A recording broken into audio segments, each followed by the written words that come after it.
بسم اللہ الرحمن الرحیم۔ حضرت انس رضی اللہ تعالی عنہما سے مروی ہے کہ سرکار دو عالم صلی اللہ علیہ وسلم نے فرمایا کہ تم کو جنت والوں کے بارے میں نہ بتاؤں، تمہیں جنتیوں کے بارے میں نہ بتاؤں کہ جنت میں کون جائے گا، کون جنت والوں میں سے ہے۔ اللہ کے نبی علیہ السلام کے سوال پر حضرت انس فرماتے ہیں کہ میں نے عرض کیا کہ اللہ کے نبی علیہ السلام آپ ضرور فرمائیے کہ جنتی کون ہے۔ تو سرکار دو عالم صلی اللہ علیہ وسلم نے فرمایا کہ نبی یہ جنتی ہے۔ جتنے بھی انبیاء علیہ السلام دنیا میں تشریف لائے، سارے کے سارے انبیاء جو ہیں یہ جنتی ہے۔ اسی طرح صدیق، مقام صدیقیت تک جو شخص پہنچ جاتا ہے وہ بھی سب کے سب جو ہیں جنت میں جائیں گے۔ اب سوال یہ ہوتا ہے کہ مقام صدیقیت کیسے حاصل ہو؟ جس وقت سے انسان جھوٹ بولنے کا چھوڑ دے اور سچ بولنے کا ارادہ کر لے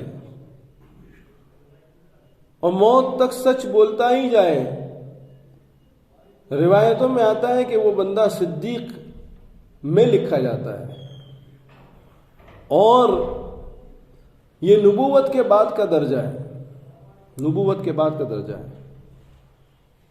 تو فرمایا کہ صدیق جو ہیں یہ جنت میں جائیں گے۔ اسی طرح وہ آدمی جنت میں جائے گا جو شہر کے کنارے اپنے مسلمان بھائی سے ملاقات کے لیے محض اللہ کے واسطے جائے۔ جو شخص اپنے مسلمان بھائی سے اللہ کے لیے ملتا ہے، حضرت انس فرماتے ہیں کہ اللہ کے نبی علیہ السلام نے فرمایا کہ وہ بھی جنتی ہے، وہ بھی جنتی ہے۔ معلوم یہ ہوا کہ جو عمل، جو کام صرف اور صرف اللہ کے لیے کیا جائے وہ عمل انسان کو جنت میں لے جاتا ہے، چاہے وہ اپنے بھائی کی ملاقات ہی کیوں نہ ہو۔ ظاہری طور پر بھی، دنیاوی طور پر بھی انسان کو اپنے بھائی سے مل کر خوشی ہوتی ہے، اور اخروی اعتبار سے بھی اگر اس کا مقصد صرف اللہ کو راضی کرنا ہے تو فرمایا وہ اس کا عمل جنت میں داخل ہونے کا ذریعہ ہے۔ تو سرکار دو عالم صلی اللہ علیہ وسلم نے فرمایا کہ جتنے انبیاء ہیں سارے کے سارے نبی اور انبیاء جو ہیں جنتی ہیں۔ مقام صدیقیت تک جو بھی پہنچ جائے گا وہ سب کے سب جنتی ہے۔ اور تیسرے درجے پر ہر وہ شخص جو اپنے مسلمان بھائی کو صرف اور صرف اللہ کے لیے ملتا ہے، ایک شہر سے دوسرے شہر کے کنارے پر یا کہیں بھی چل کر جاتا ہے، تو فرمایا کہ وہ شخص بھی جنتی ہے، وہ شخص بھی جنتی ہے۔ معلوم یہ ہوا کہ ہر عمل میں اخلاص چاہیے۔ اخلاص کے بغیر کوئی عمل قبول نہیں ہے۔ پیچھے میں نے ایک دفعہ مثال دی تھی کہ جیسے ہمارے یہاں چیکنگ ہوتی ہے، پہلا پوسٹ چیک آیا، دوسرا آیا، تیسرا آیا۔ ایک بندہ ہوائی جہاز میں بیٹھنے والا ہے تو کتنے جو ہے سیکیورٹی سے پاس ہونا پڑتا ہے۔ اگر ایک سے بچ گیا تو دوسری سیکیورٹی اس کو پکڑ لیتی ہے، تیسری پکڑ لیتی ہے۔ فرمایا اسی طرح اخلاص والے عمل، اگر عمل میں اخلاص نہ ہو تو فرشتے جو ہیں یہ چیک پوسٹ پہ کھڑے ہیں، فرشتے جو ہیں یہ کھڑے ہیں۔ جس عمل میں اخلاص نہیں ہوتا ہے وہ سیکیورٹی وہاں سے آگے اس کو بڑھنے نہیں دیتی، اس عمل کو نیچے پھینک دیتی ہے۔ معلوم یہ ہوا کہ عند اللہ مقبول عمل تو صرف وہی ہے جس میں اخلاص ہو، جس میں اخلاص ہو۔ جس عمل میں اخلاص نہ ہو فرشتے اس عمل کو اوپر جانے ہی نہیں دیتے، عمل جانے ہی نہیں دیتے۔ لہذا میرے بھائیوں کتنا ضروری ہے اپنے اعمال میں اخلاص کو پیدا کرنا، اپنے اعمال میں اخلاص کو پیدا کرنا۔ ہر عمل میں اخلاص ہو، ہر کام میں جو ہے اللہ کے لیے کیا جائے، ہر عمل اللہ کے لیے کیا جائے، یہ کتنا ضروری ہے۔ حضرت انس رضی اللہ تعالیٰ عنہ کی ایک روایت میں ہے کہ سرکار دو عالم صلی اللہ علیہ وسلم نے فرمایا کہ جو بندہ بھی اپنے بھائی کے پاس ملاقات کے لیے اللہ کے واسطے آتا ہے تو آسمان سے فرشتے آواز دیتا ہے خوش رہو تم. 3 فضیلتیں میں نے پچھلی دفعہ بھی ذکر کی تھی، اس میں یہاں پر فرمایا کہ خوش رہو، یعنی اس بندے کو عند اللہ خوشی نصیب ہوتی ہے. اللہ رب العزت اس کے دل کو جو ہے خوش و خرم رکھتے ہیں. تمہارے لیے فرمایا تمہارا یہ سفر مبارک ہو، یعنی تم جو چل کر جاتے ہو اپنے بھائی کے پاس، یہ سفر بھی تمہارے لیے مبارک ہو. اور اور اللہ رب العزت جو ہے ملکوت سے آواز دیتا ہے کہ میرا بندہ میری ملاقات میں ہے، اس کی مہمانی میرے ذمے ہے.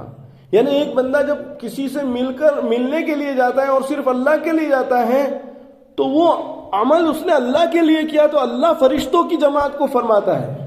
کیا فرماتا ہے؟ کہ بھئی یہ میرا بندہ تو میری ملاقات میں ہے. وہ اس بندے سے ملنے جا رہا ہے، میری وجہ سے ملنے جا رہا ہے. اس میں اس کا اپنی ذاتی کوئی غرض نہیں ہے، لہذا اس کی مہمانی تو میرے ذمے ہے. اس کی مہمانی کیا ہے؟ میرے ذمے ہے. بعض دفعہ ہم لوگ گشت بھی کرتے ہیں لیکن نیت ذرا سی بھی فطور آ جائے، چلو وہاں کچھ نہیں، ٹھنڈا پانی تو ملے گا، چلو وہاں شربت تو مل جائے گا، ارے یار وہ اس کے یہاں اس کی گھر والی بہت اچھا کھانا پکاتی ہے، چلو وہ تو مل ہی جائے گا. اس نیت کے فطور کی وجہ سے جو ہے ہمارا سارا کام کیا کرایا سب بیکار ہو جاتا ہے، سب بیکار ہو جاتا ہے. تو نیت صرف اللہ کے لیے ہو. اسی لیے جو ہے فرماتے ہیں کہ جو چیز نفس کے تقاضے کے بغیر مل جائے، نفس کے تقاضے کے بغیر، فرمایا وہ من جانب اللہ ہے. ایک ہوتا ہے زبانی سوال اور ایک ہوتا ہے نفس کا سوال. امام صاحب یہاں مسجد میں بیٹھے ہوئے ہیں، ناشتے کا ٹائم ہوا، اب تو ظاہری بات ہے کہ بھئی جو ہے جماعت کہے گی کہ امام صاحب آ جاؤ ناشتے کے لیے. لیکن اگر امام صاحب کے نفس کا بھی تقاضا ہو تو فرمایا اس میں جو ہے کوئی فائدہ نہیں ہے. زبان سے بھی جو ہے زبان کا سوال بھی نہ ہو اور نفس کا سوال بھی نہ ہو. اسی لیے جو ہے ایک اللہ والے کے پاس ان کا شاگرد جو ہے کھانا لے کر آیا اور بھوک تھی اور شاگردوں کو بھی پتا تھا کہ بھئی جو ہے ہمارے استاذ کے پاس کھانا کچھ نہیں ہے. تو جب وہ شاگرد اٹھے ہیں انہوں نے استاذ کو کچھ نہیں کہا زبان سے، بس اٹھ گئے ادھر سے. اٹھ کر تھوڑی دیر کے بعد آئے بہت زیادہ کھانا لے کر آئے. تو استاذ نے اس کھانے کو منع کر دیا. شاگرد بھی جو ہے شاگرد تھا، عقل مند تھا، ہوشیار تھا. اس نے یہ کیا کہ جب استاد نے منع کر دیا چلا گیا، ادھر سے نکل گیا. تھوڑی دیر کے بعد پھر کھانا لے کر آ گیا اور استاد محترم سے کہا کہ حضرت یہ کھانا ہے، آپ قبول فرما لیجئے. تو حضرت نے اس کو قبول کر لیا. اب جو حاضرین تھے شاگرد وہ پریشان کہ یہ ایسا کیسا ہو گیا. پہلی دفعہ جب کھانا لائے تھے بھوک بھی تھی، تو جو ہے منع کر دیا اور اس کو واپس کر دیا.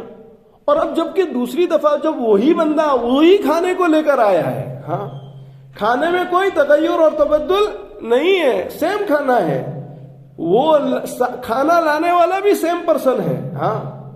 پھر استاد نے قبول کر لیا. تو کسی شاگرد نے، کوئی جرأت والا بھی ہوتا ہے، وہ پوچھ لیتا ہے، اس نے پوچھا کہ حضرت یہ کیا بات ہے؟ حضرت یہ کیا بات ہے؟ یہی بندہ پہلے بھی کھانا لایا تھا اور اب دوسری دفعہ بھی وہی کھانا لایا. پہلی دفعہ آپ نے انکار کر دیا اور دوسری دفعہ آپ نے قبول کر لیا. تو حضرت نے فرمایا کہ جب یہ یہاں سے اٹھا تھا میں نے سوال تو اپنی زبان سے نہیں کیا تھا، لیکن میرا دل یہ کہہ رہا تھا کہ یہ کچھ لینے گیا ہے. تو اس وجہ سے وہ میرا نفس کا تقاضا تھا کہ یہ کچھ لے کر آئے گا، اس لیے میں نے پہلی دفعہ انکار کر دیا اور میں نے نہیں لیا. جب یہ یہاں سے چلا گیا تو اب میرے دل میں نہیں تھا کہ یہ دوبارہ لے کر آئے گا، اور جب یہ دوبارہ لے کر آیا تو اب میرے نفس کا تقاضا نہیں تھا. تو میں نے سوچا کہ اب یہ میرے لیے جو ہے بائی سے پکڑ نہیں ہے، لہذا میں اس کو لیتا ہوں. اس کو کہتے ہیں اخلاص. کہ اللہ کے لیے کھانا، اللہ کے لیے لینا، اللہ کے لیے پینا، اللہ کے لیے کھانا، اللہ کے لیے لینا، اللہ کے لیے دینا. فرمایا یہ اخلاص ہمیں نصیب ہو جائے نا تو سبحان اللہ. ہاں انگلینڈ اگر بیرونی جماعت آتی ہے تو لوگ بعض دفعہ بیرونی جماعت کے ساتھ وقت لگاتے ہیں. ہاں میں مولانا کو نہیں کہہ رہا ہوں، میں ایسے ہی بات کر رہا ہوں. تو وہ بیرونی جماعت کے ساتھ لوگ وقت لگاتے ہیں، اور خاص طور پر کہا جاتا ہے مرکز میں کہ حضرت کوئی بیرونی جماعت آ جائے تو اچھا ہے، میرا بھی اس کے ساتھ وقت لگ جائے گا. ہاں وہ بیرونی جماعت کے ساتھ وقت لگانے کا ایک مقصد یہ ہوتا ہے کہ بیرونی جماعت کی دعوت بہت ہوتی ہے، کچھ کھانا پکانا نہیں پڑتا ہے، خدمت زیادہ کرنی نہیں پڑتی ہے. تو خدمت چور آدمی جو ہے اس طرح جو ہے جو بیرونی جماعت آ جاتی ہے اس کے ساتھ وقت لگا لیتا ہے. ہاں معلوم یہ ہوا کہ بھئی ہر انسان کی جیسی نیت ہوگی اسی کے مطابق اس کا یقین بھی بنے گا، اور اسی کے مطابق اس پر جو ہے ساری چیزیں مرتب ہوگی. معلوم یہ ہوا کہ دلوں کے اندر جو نیت ہے اس کو درست کرنا بہت ضروری ہے، بہت ضروری ہے. اخلاص ہونا چاہیے، اخلاص. ہاں جماعت میں اس لیے بھی نہیں جانا ہے کہ ہم بہت چلنے والے ہو گئے، ہمیں امارت ملے گی، ہم امیر بنیں گے جماعت میں، ہاں ہم ذمہ دار بنیں گے جماعت میں. یہ ساری نیتیں فاسد ہیں، وقت لگ جائے گا فائدہ کوئی نہیں ہوگا، کیونکہ وہ عمل اللہ کے لیے نہیں ہوا، وہ عمل اللہ کے لیے نہیں ہوا. جماعت میں جائیں گے ہاں تو مرکزوں میں بیان کرنے کا ملے گا، مرکزوں پہ جو ہے بڑے لوگوں کے ساتھ ہماری ملاقات ہوگی. یہ ساری نیتیں فاسد ہیں. ہاں فرمایا نیتوں کے فساد کے ساتھ کیا کرایا اچھا عمل بھی جو ہے وہ بھی ضائع ہو جاتا ہے، ضائع ہو جاتا ہے. اس لیے فرماتے ہیں کہ بھئی اخلاص بہت ضروری ہے. ہاں عمل کے اندر اخلاص صرف اور صرف اللہ کے لیے کرنے کا، اللہ کے لیے سننے کا، اللہ کے لیے بولنے کا، اللہ کے لیے کھانے کا، اللہ کے لیے پینے کا، اللہ کے لیے ملاقات. یہ چیز اگر ہمارے اندر آ جائے تو ہماری زندگیوں کا رخ بدل جائے. ہاں رخ بدل جائے. ہاں تو اللہ تعالی ہمیں کہنے سننے سے زیادہ عمل کی توفیق عطا فرمائے. تو حضرت انس کی روایت میں ذکر کر رہا تھا، اس میں فرمایا کہ تمہارے لیے تیسری بات جو فرمایا اللہ رب العزت جو ہے ملکوت العرش کے جو فرشتے ہیں، ہاں وہ اللہ کے عرش اٹھانے والے جو فرشتے ہیں، ہاں فرمایا ان کو کہتے ہیں کہ یہ میرا بندہ ہے، یہ میری ملاقات میں ہے. حالانکہ اللہ کی ملاقات میں نہیں، وہ تو اللہ کے لیے کسی بندے کی ملاقات کر رہا ہے. لیکن اللہ تعالیٰ فرماتا ہے کون سے؟ قدسیہ، ہاں فرشتوں کو، ہاں جو جنہوں نے عرش اٹھائے ہوئے ہیں اور جو عرش کے ارد گرد اللہ کے فرشتے ہیں، ہاں ان کو اللہ رب العزت فرماتا ہے کہ یہ بندہ میری ملاقات میں ہے. ہاں میری ملاقات میں ہے. ہاں اور اس کی مہمانی میرے ذمہ ہے، اور میں اس کے لیے جنت سے کم پر راضی نہیں ہوں گا. اس کی مہمانی میں کیا ہے؟ جنت دوں گا. اللہ اکبر. اندازہ لگائے ایک گشت اگر صرف اور صرف اللہ کے لیے کیا جائے تو وہ عرش، وہ جو گشت ہے وہ اللہ کی رضا کا ذریعہ بن کر جنت دلائے گا، جنت دلائے گا. کتنی بڑی فضیلت حضرت انس رضی اللہ تعالیٰ عنہ کی اس روایت میں ہے. اللہ تعالیٰ ہم سب کو اللہ کے لیے ملنے والا بنائے، اللہ کے لیے کھانے والا بنائے، اللہ کے لیے پینے والا بنائے. ہمارے ہر عمل کو اللہ رب العزت اللہ کے لیے کرنے والا بنا دے. اللہ تعالی ہم سب کو کہنے سننے سے زیادہ عمل کی توفیق عطا فرمائے. ربنا تقبل منا انك انت السميع العليم وتب علينا يا مولانا انك انت التواب الرحيم. سبحان ربك رب العزة عما يصفون. سلام على المرسلين.